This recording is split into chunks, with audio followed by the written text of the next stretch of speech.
Today, we're lighting the forest on fire. This is officially episode 2 since we bought this cabin in the woods, and we have to start making this place a little bit more livable. We've got to get a lot of the dead wood off the ground and prepare for summer forest fires, or hopefully lack thereof. There's a ton of rotten wood and cleanup that needs to happen at the front of the property here. We've got to chop up some dead trees and get this ready for the summer.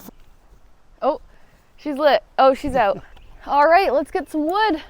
It's time to give me the reins. Do you want me to start it? You want to start it?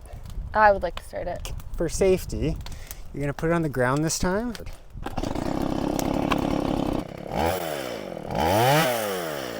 just gentle.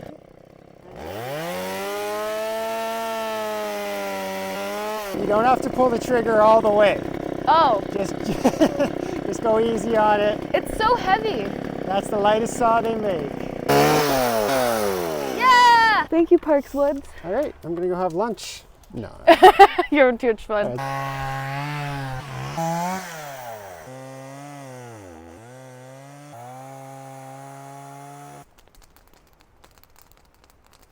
Whoa, baby! All right, let's let her burn down a bit, maybe. So the thing with burn piles is, as a property owner of this type of land, it is essential that we do these burn piles so that we're not fueling, if there ever was a forest fire to come, we're not fueling the fire.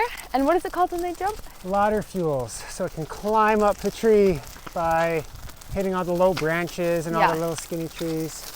I don't know the terminology, but I understand the concept. You can see that our branches are pretty high up, but if all this were to catch on fire, it would take down huge trees and just cause a lot more devastation. I posted a Q&A on my community page on YouTube. While I'm stacking this wood and cleaning this area, I'm gonna answer some of those questions. Starting off, do I ever get lonely? Well, first off, I love being alone. I've made a career off solo adventures because I just enjoy it so much. But I don't like to be home alone all the time. And it might not have been clear in my last videos, but this is also Parker's cabin. And that's probably what a lot of you were wondering. But we bought it together and we're gonna live here together. And I wouldn't be able to accomplish a lot of the goals we have for this property without him. Guess I'll start this Q&A off with not even about me, but about Parker. Yeah, so Parker's a foreman. He works in construction and he has for a few years now. He's also been a wildlife firefighter, so he's fully trained with fires, how to keep our space safe, chainsaws, all the things you need to live this kind of lifestyle. You're not mic'd up. So yeah, we're doing this renovation on the small cabin and eventually building an actual house, and I would not be able to do that by myself. But we are going to try and do as much as possible with just the two of us. And I wouldn't want to do it by myself. I might, but I can't.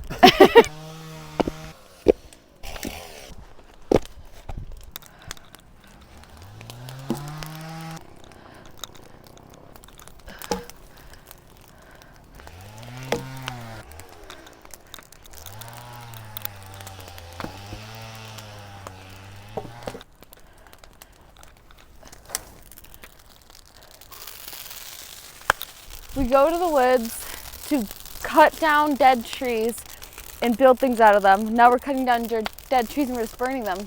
What a waste. How many chairs we could have made? I've made more than just a chair, okay? I really don't want to waste this heat of a burn pile. So we've got this other huge burn pile that we inherited, but it's so wet. Woo-hoo-hoo!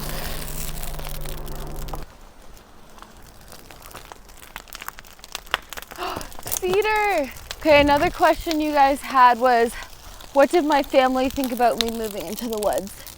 Now that we've established I didn't move into the woods by myself, even though if I did, they would still be extremely supportive. My mom is more adventurous than me. She's always pushing me outside of my comfort zone. She came to visit me last weekend. We're both born and raised right outside of Toronto, but when I went off to school in like 2014, she was like, oh, you're leaving, cool. I'm going to Vancouver Island to have a job opportunity. And I was like, that's amazing. I'm so excited for you. She wanted out of the rat race, and it only took me 8 more years for me to also realize I don't want a corporate job in Toronto. But she loves the island, and I think right now is a good time to show you guys her visit. We're exploring the back half of my property and showing my mom for the first time. And we're at the part where you turn right at the Nome to get to the ferry village. And a tree has fallen over and blocked the path. That would be really creepy to be camping back here. When that happens, we have to be so careful. Since I last came up here, this tree has fallen and it's now covering the path. You can see that this is all dry wood. This is a brand new break. It's been raining for days, and this is the path to the ferry village, and we're gonna have to do some bushwhacking and bring the chainsaw up here and clear the path. Can you get through here, Mom? Yep. Look at the creek. Oh, I love it. It looks like, oh, it's got a bench. Yeah, this was somebody's favorite spot. And now it's my favorite spot. Oh, this is so cute. This reminds me of Vancouver Island. It does, right? My mom lives on Vancouver Island, so this place feels very similar. It's an inland rainforest, so this is gonna bloom into the most beautiful wildflowers. And there's just one singular one, fairy waterfall. Madison, what's in that? Look at in that pile right there. Oh my gosh! What the heck is this? What is it? This is it's bark. a scroll. This has not been opened. What does it say? It has the word mum on it, spelled M-U-M. Oh my gosh. What does it say?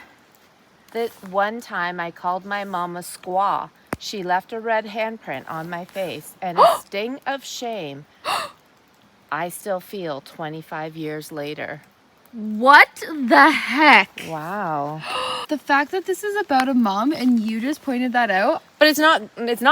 It's not nice. It's no. not nice. What the heck? She left a red handprint on my face and a sting. I wish to never. I hope that you never say that about me. Oh wow, somebody was really hurt by this. Someone was hurting. Let's put it back in the. Should we burn it? This looks like a burn pile. No. Let's burn the pain away. That's somebody else's pain. It's not our story to tell or our pain to burn. I like that. Okay, I don't want to look at it though. It's scary. Now that is a big tree. My new favorite, this guy. Now I really feel like call him Bob. Wait, is that scratches on the bark? Oh gosh. Scratching? Look at this copper. Is it? Either that or Freddy Krueger's. Oh, great. Don't fall asleep. Did we do it? Did we make it from one side of your property to the other? There's the flagging there. I think we made it. Yeah, this is the edge, and you can see one flag leads to another. The idea, oh, and there's a path up. Let's go up this way a little bit. Our goal was to explore the property line and width-wise, because it really winds up back here in the forest. The idea with the flags is you should be able to see one flag to the next. You just kind of keep following the flags up, and we eventually will get to the back of the property. And this does not connect up with any public trails, so don't get any ideas. Okay, the people want to know, would you feel safe if I camped up here or just living alone in the forest? I mean, I wouldn't stop you from camping anywhere you wanted to camp. So, I mean, I do always worry about you. I mean, I have to say that. But I've never been one to be afraid to be out in the wilderness camping. So I don't know why you would be. That's where I get it from. My mom told me to go. If you have no one to go with, you gotta still go. You can't let that stop you. And I remember the first time I went backpacking by myself, she was not worried. She was like, yes, I'm so excited for you to do it. And I didn't own a Garmin or an SOS device or anything, so. But I'm also the one that said, don't go to university, Madison. Go explore the world, travel. And what did you do? Yeah, I went to university. That's true. I very much am pushed out of my boundaries thanks to my mom. I see flagging. We're almost at the top of some of the trees, yeah, instead of at the bottom. And the trees are getting smaller the higher up we go too. Our property line. Oh, they're so dramatic with the flagging tape. I love it. Oh my gosh.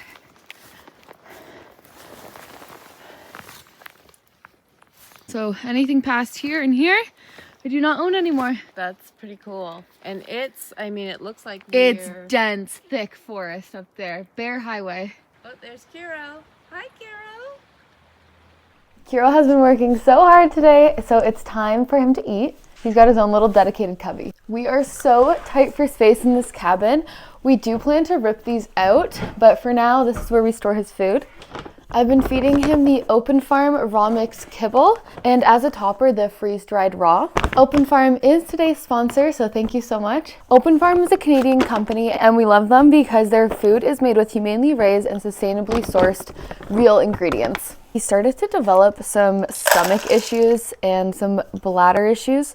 I'm not a vet, so I'm not going to get into it, but I needed a higher quality food. He's also very picky and won't eat a lot of kibble. He will eat this kibble on its own, but we're expending so much energy, especially since we've got this property. So I do like to give him a topper most days. It's a little bit more expensive than the kibble, so I only give it to him as a full meal if we're backpacking because it's so light.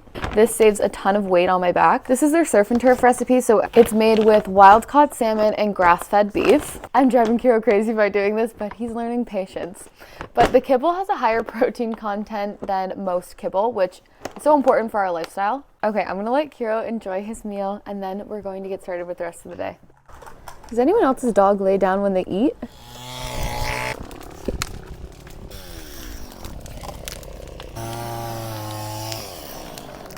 The fire is burning hot enough that all of this wet wood is burning up well.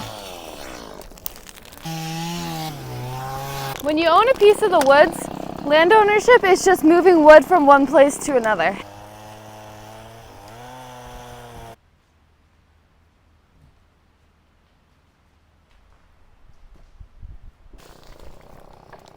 We're starting back up with the Q&A. One of the questions was, what do I do for work? And I kind of already answered that in the cabin intro video, but I've been working remote for several years now, and I also do YouTube, but my remote job, I work in marketing for a marketing agency, Monday to Friday from my laptop. Parker, on the other hand, does not work remote, so he has plans to leave and is commuting back and forth until that happens. Another question, how long have I wanted to do this? And to answer that, I think it's always been deep down a dream of mine, but when I put myself through school, my goal was to get a job in the city. 7 years later, I quickly learned I did not want to chase the corporate ladder anymore, and it's been a dream ever since.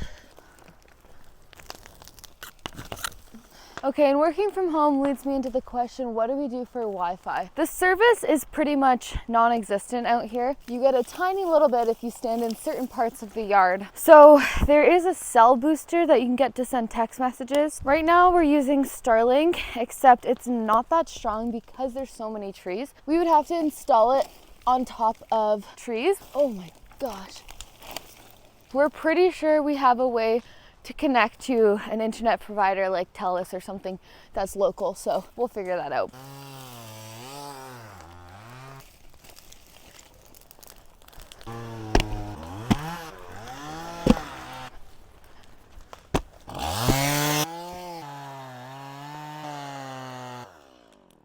There was a makeshift fence when we moved in, but there is some gaps in it, and Kyro is not trained on the property lines yet, so we're gonna try and close it up. Fencing staples. I've never done this. Let's see how it goes. I have to steal chicken wire from the playpen. To complete the fence, we have to steal some wire from the chicken coop. Okay, this has fully grown into the tree, so I'm gonna have to snip it.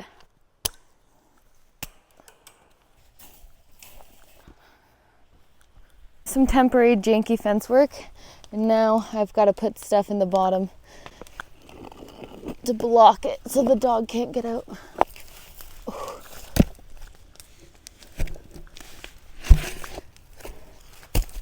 Okay, no dogs getting out of that. And then there was Ash. It's beautiful. This is Kyro's favorite corner. All the chipmunks roam. Now he doesn't have to jump over huge logs to get around. So we've got the main cabin, and then we have the bathhouse that has a stop work order, and it's technically not allowed to be used. So why can't we use it? What's wrong with it? Would it be cheaper just to fix what's there? The best decision for us is going to be putting an extension and closing the porch, putting the bathroom over there, and we're gonna run you through why. There's a few things. So starting off, the siding is just plywood.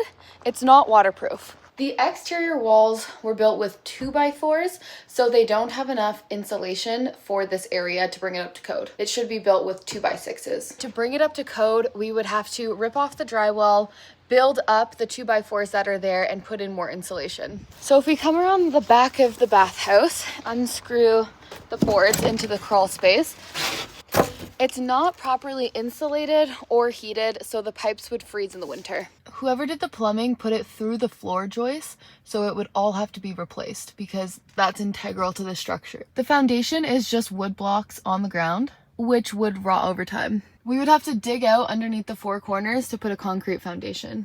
A minor thing why we can't use it right now is there's no fan, so there's no ventilation and it would get moldy over time. We could just open a window, but honestly there's probably already mold in here because there was never a fan. I am so excited about this tool we acquired from free. One of Parker's friends gave it to him, and it's for debarking logs. Can you see me already being a sponge? Like, I just look at what you do and it takes twice as long. There we go. I'm just gonna rest it there. I'm gonna need to put it down so I can step down. Yeah. This is extremely heavy. Holy. Put a little lean-to right here. Oh, that's a great idea. You don't need a permit for that. I love things you don't need permits for. It's so few and far between. This is perfect. So it comes apart. I know, so 2 pieces. Oh, perfect. So we can either have this section, but we want drawers. You do better on this side. Think so?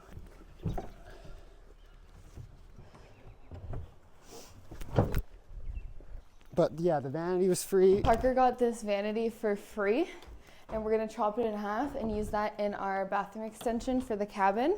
One of the sites he was working on was just throwing it out, so we are in need of some porch time. That was such a fun chore day, and we will see you in the next one.